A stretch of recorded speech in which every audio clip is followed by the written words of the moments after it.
Gather round, kids. You know, there's this fascinating story that's been passed down through generations. A tale that always gives me goosebumps, yet warms my heart at the same time. Let me tell you about the mysterious old woman who lived deep in the Blackwood Forest. They say she lived alone in a tiny wooden cabin, with only the whispers of the wind and the rustling leaves for company.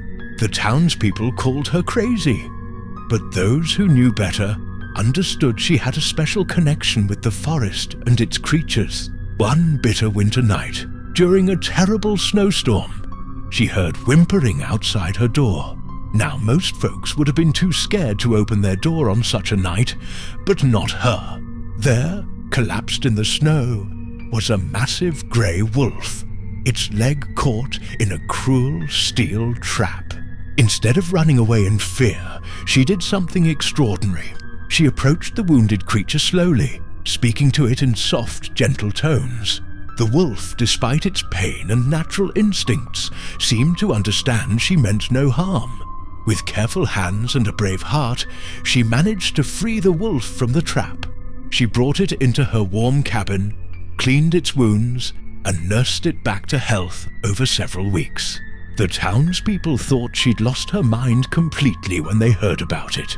But here's where the story takes an interesting turn. That spring, when food was scarce and times were tough, the wolf returned. Not alone, but with its entire pack. Instead of attacking, they brought her fresh game, rabbits and deer.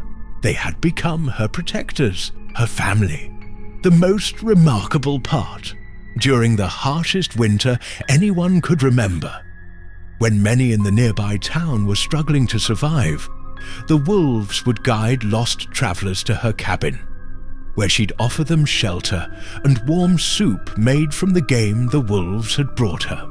Years later, when she passed away, they say the wolves howled for 7 nights straight. The forest itself seemed to mourn her passing. Some folks swear that on quiet winter nights, they can still hear the wolves singing their tribute to the kind woman who saw beyond fear and showed that compassion knows no boundaries.